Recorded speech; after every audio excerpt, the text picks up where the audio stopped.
Good morning and welcome to Crafting the Madam K Way. And actually today is a segment of coffee with Madam K, because who doesn't wake up at 8 in the morning excited on a Sunday to get their crafting started? So what I'm going to do today is experiment with some colors, because I made this wand holster that I really like, and I have this like snake design on it, but you can hardly tell because the color is so dark. I used the Kelly green because I really like that color, but it doesn't go on very evenly with only one or two coats, so you have to use multiple coats to get an even color, but then it ends up really dark. So I'm going to try to experiment with a few ways to get that color lighter without actually lightening it up.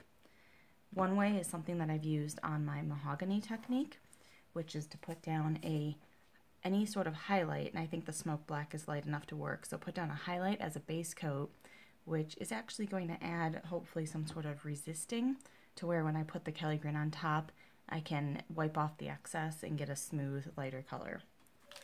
The second technique I'm going to try is putting down Resin first to do a true resist, let that dry completely, and then add the Kelly green. So we'll see what comes out with these two examples. So first example, I'm going to use the Smoke Black highlight by EcoFlow.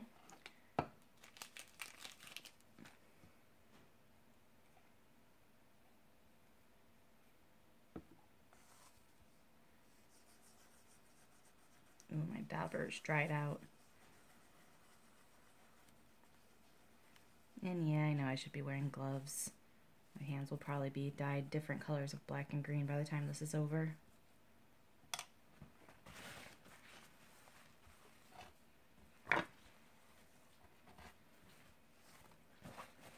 Don't need a lot, just enough to give it a good coat. And that highlight just has that composition, that oily texture that's going to work as a resist here.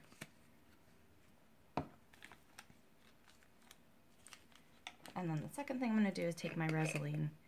Now I don't know why, but I really like to apply Resin with a brush rather than with a sponge. I think it's because when I apply it with a sponge with something that's already been painted or dyed, it always seems to wipe it off. So I take a soft brush and then I can put a really light coat on without messing up the dye. Okay, so I'm going to let those dry for a couple minutes and then I will be right back to do the next coat. Okay, and I'm back.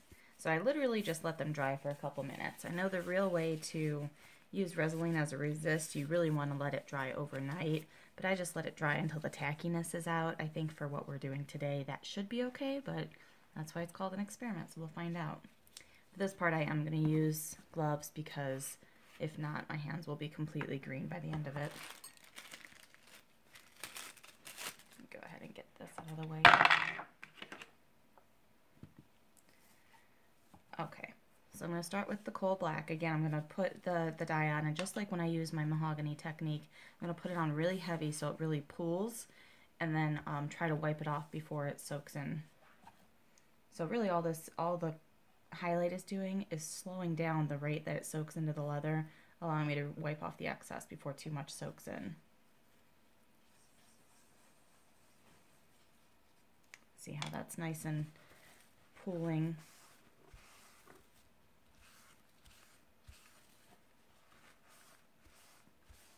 Ooh, and that's actually really nice. What I like about this too is so far you can see where the highlight settled into the marks in the leather.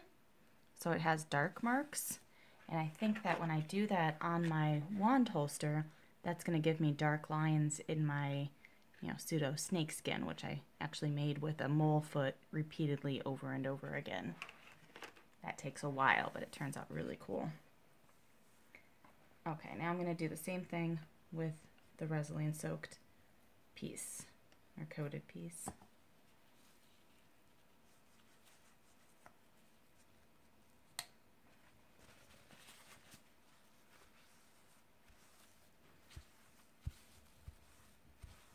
And Resin definitely adds a lot more of a resist to it. So I can already tell this one's going to be almost a neon green color. So I think what I'm going to have to do is let these dry see what their true color is, because again, with the Kelly green, it's really hard to get the right color. It turns different colors as it dries. It's a lot darker when it's wet. So I'm going to let these dry and see what it looks like here in a few minutes. Okay, so I let these dry for quite a bit. They're still going to dry, and I think they might lighten up just a little bit, but I think they're pretty much at their true color. So one thing that I did notice is one coat with the base coat on it put them at their true color. They didn't change colors a lot. You can probably hardly tell, but on the right side, I added several more coats just to try to get it darker, and it didn't get much darker. So this is what it looks like with the coal black on the bottom. Again, I really like it because the black settles in all the divots and spots, and I think that's going to look cool with my design. But it gives it more of a true green color. Whereas with the Resolene, with one coat on the right, it sort of has like a neon green color, so that might be good for some projects, but not for the snake design I'm using. And when I put several coats on it, it did darken up a little bit, but that took a lot of coats, and the Resolene really added a resistance, which is what it's supposed to do, so it took a while to get that darker color. And then just as a comparison, this is what one coat of the Kelly green looks on its own. So it's very light, and it almost has like a neon tint to it. So there's 3 different ways to get really 5 different colors out of one bottle of Fiebing's Kelly green. So I think this was a successful experiment, and I think I'm going to go with one coat over top of the highlight smoke black in order to get my snake color that I'm looking for. If you're interested in that wand holster, it'll be available on my Etsy shop here in about a week at Madam K's Miscellany on Etsy. Thanks for having coffee with Madam K.